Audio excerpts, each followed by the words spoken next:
atividade de lançamento do número 2 de lutas sociais. O número 2, esse daqui. Nós vamos tentar providenciar ainda os últimos exemplares do número 1, se alguém não tiver, no horário da saída, imagino que já tem alguns, né? Lá naquela mesa. E nós vamos, então, lançar este número com uma conferência, da mesma forma que foi feito quando do lançamento do número 1 da revista. A conferência vai ser proferida pelo Jacob Gorender sobre o manifesto do Partido Comunista. E sobre isso eu queria dar alguns avisos, né? Em primeiro lugar, o ano que vem vai ser o ano dos 150 anos do manifesto do Partido Comunista. E, a partir de iniciativas tomadas na França, pelo mundo todo estão se preparando eventos, né? Em torno desta obra que é fundamental, né? Seja do ponto de vista teórico, seja do ponto de vista das lutas, né? Dos trabalhadores, né? Deste há um século e meio.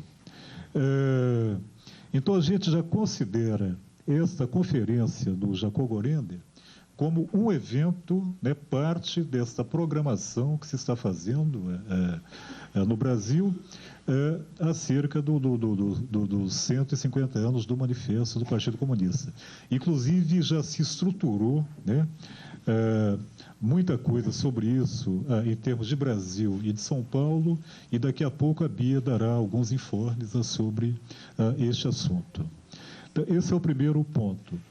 Também nos poderia deixar passar batido que recentemente houve um julgamento escandalosamente parcial sobre todos os aspectos e um julgamento escandalosamente injusto do ponto de vista dos trabalhadores do Brasil e do mundo todo, que foi o julgamento com a condenação do José Rainha, né?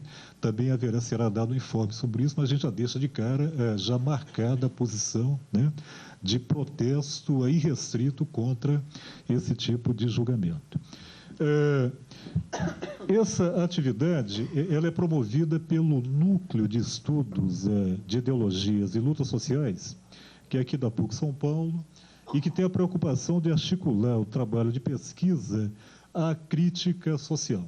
Uma série de pesquisadores trabalha neste núcleo, e a preocupação é que eles todos publiquem, né? Ou seja, na medida que pesquisam, publiquem, coloquem seus trabalhos à prova, né? Submetam à crítica, né? Ao debate, e a preocupação que norteia aos participantes do núcleo é colocar a pesquisa em uma relação minimamente articulada com as lutas a que se travam na sociedade, né, do ponto de vista das classes populares. Vai correr aí uma relação para cada um que se interessar, colocar um nome e endereço, para a gente poder ir informando sobre as atividades do núcleo, né? A gente pretende promover uma série de conferências, debates, publicações, e a gente gostaria de informar, né, a todos os interessados acerca das atividades do Núcleo de Estudos de Ideologias e Lutas Sociais aqui da PUC São Paulo. Finalmente, uma breve apresentação do Jacob Gorender, ele já dispensa a apresentação, né? Mas a gente considera que, politicamente também, não se deve deixar, né, passar a oportunidade de mencionar que o Jacob Gorender é uma figura extremamente querida, né, por todos nós, e extremamente importante no panorama da esquerda brasileira, né? O Jacob Gorender, ele é uma pessoa que tem conseguido, ao longo da vida dele, articular uma longa história de atividade prática e, ao mesmo tempo, aquilo que é raríssimo entre os políticos práticos de esquerda no Brasil, ele tem construído uma obra teórica portentosa, né? Acho que em cujo interior se destaca o escravismo colonial. Além disso, ele escreveu um livro sobre a burguesia brasileira, ele escreveu um livro apresentando um debate teórico de altíssimo nível, né, sobre as questões políticas contemporâneas, que é marciano e liberatório.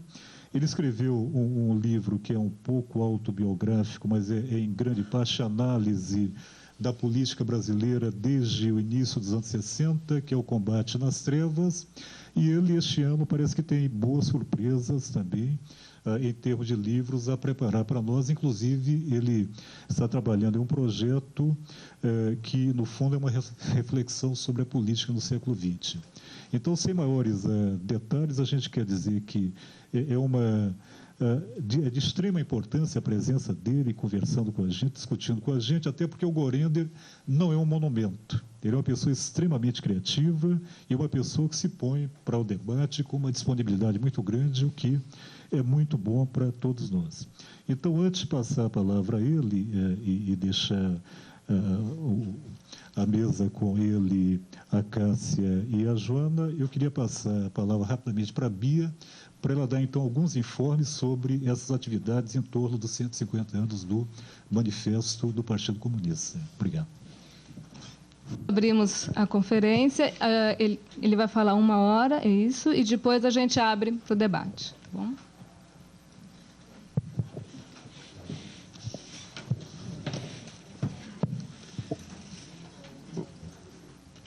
Eu fico muito honrado com estar aqui fazendo essa conferência, porque, além de outros motivos, eu acredito que ela seja a primeira, pelo menos aqui neste recinto, na PUC, e talvez mesmo em São Paulo, a respeito do Manifesto do Partido Comunista, que é o título exato deste documento, conhecido também simplesmente como Manifesto Comunista. Já foi dito aqui pelo professor Lúcio Flávio que no ano próximo se comemora o Sesc Centenário, os 150 anos do lançamento desse documento, que atravessou todo esse tempo, como talvez o documento político mais difundido no mundo e que se mantém até hoje vivo, palpitante e, em muitos aspectos, extremamente atual.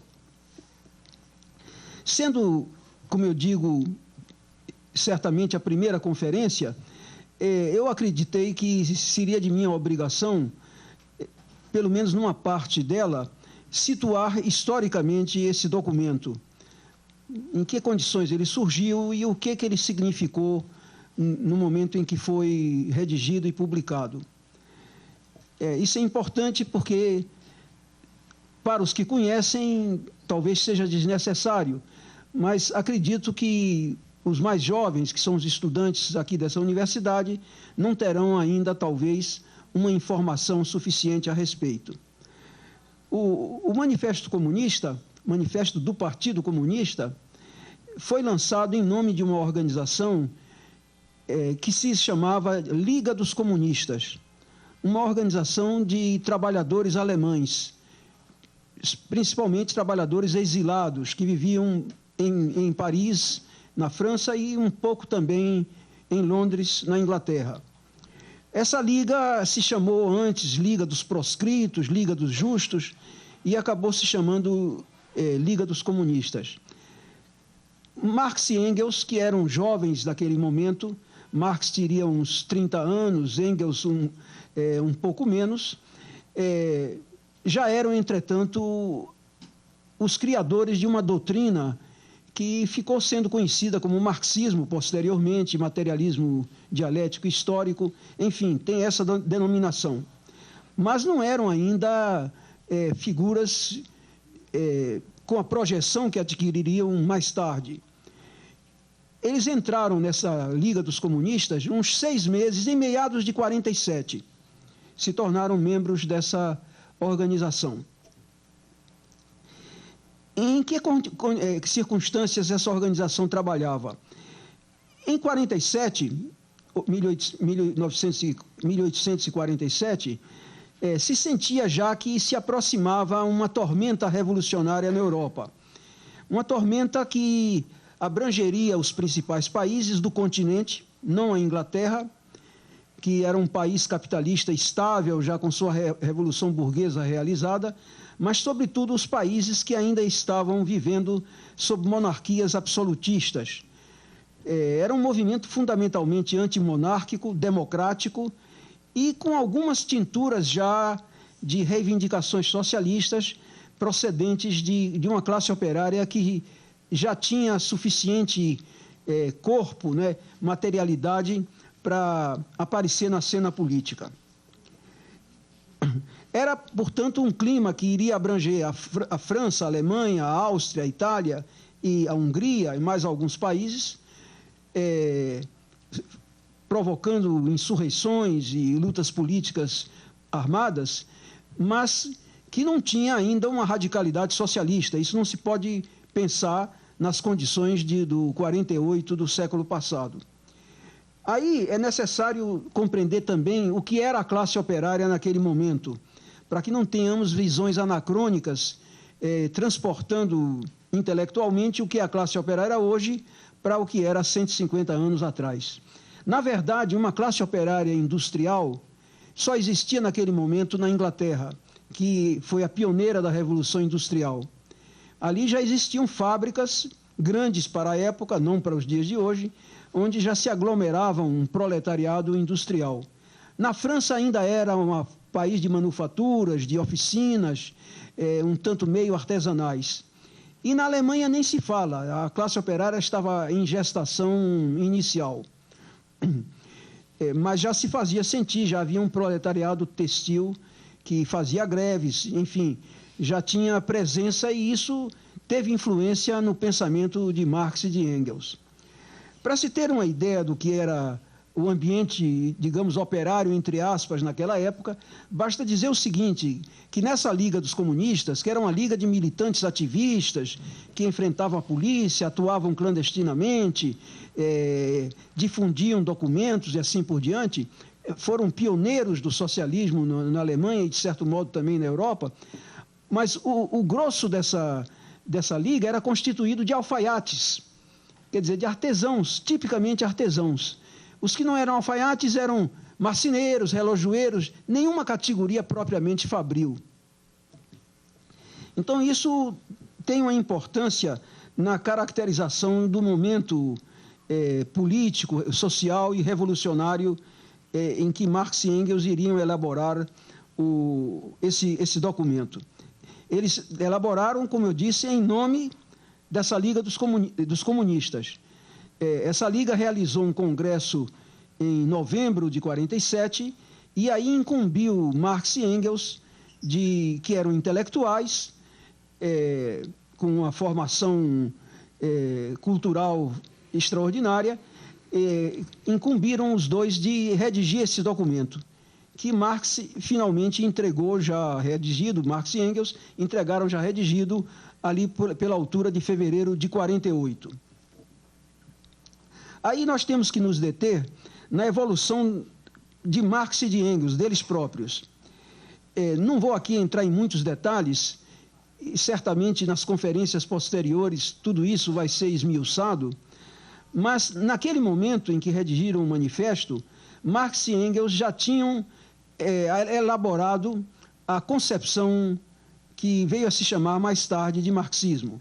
Embora o próprio Marx dissesse que ele próprio não era marxista, porque ele não queria que o nome dele ficasse vinculado a uma doutrina como algo dogmático, e de fato, em grande parte, isso veio a acontecer.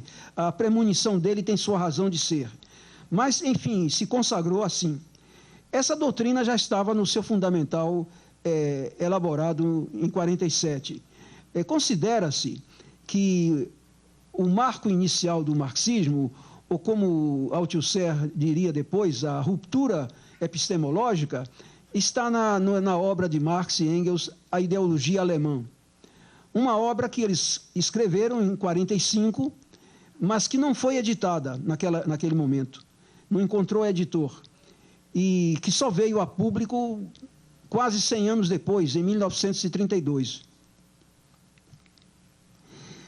Então, nessa obra, A Ideologia Alemã, de fato, já encontramos uma concepção filosófica, que se pode dizer materialista dialética, que aproveita os elementos da dialética de Hegel e do materialismo de Feuerbach e criadoramente reelabora